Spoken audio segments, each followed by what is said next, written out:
चलो परिछन सखी है, दुल्हा चुमावन सखी है।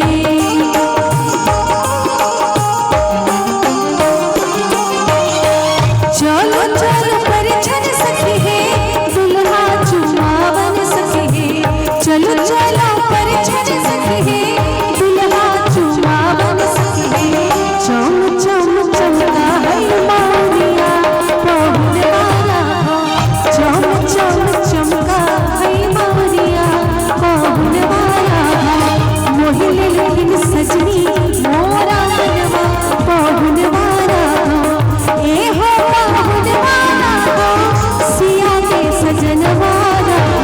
ए हो पहुन वाला हो, सिया के सजन वाला हो। राजा दशरथ ये दुल्हनवा पहुन वाला हो, राजा दशरथ ये दुल्हनवा पहुन वाला हो।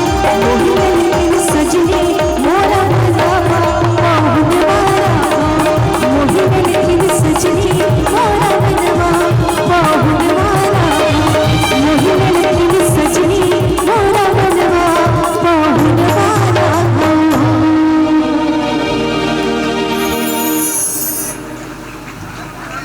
बहुत बहुत धन्यवाद।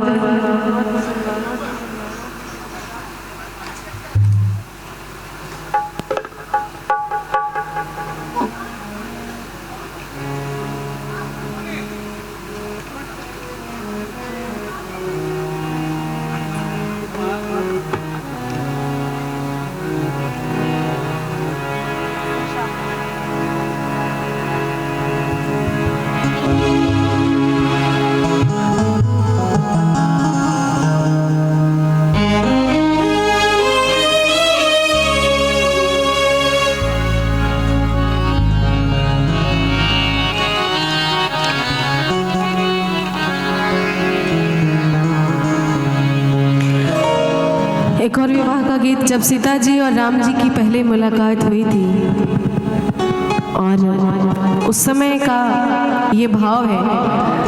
वैसे तो इस भाव को बहुत सारे गीतों में दर्शाया गया है, अलग अलग लोगों ने अलग अलग भाव से लिखा है, लेकिन इतना मनोरम दृश्य था कि अगर उसको हजारों गानों में, हजारों गीतों में, हजारों लेखों में बयां करें तो भी कम है।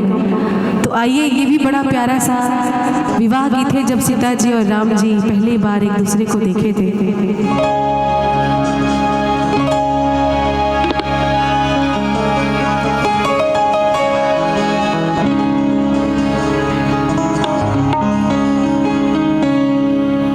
सीता जी गिरजा पूजन करके लौट रही थी और राम जी फुलवारी में आए हुए थे।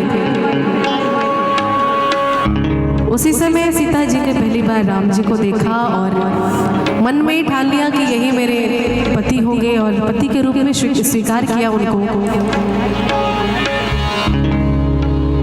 आइए इस खूबसूरत से भाव को सुनते हैं।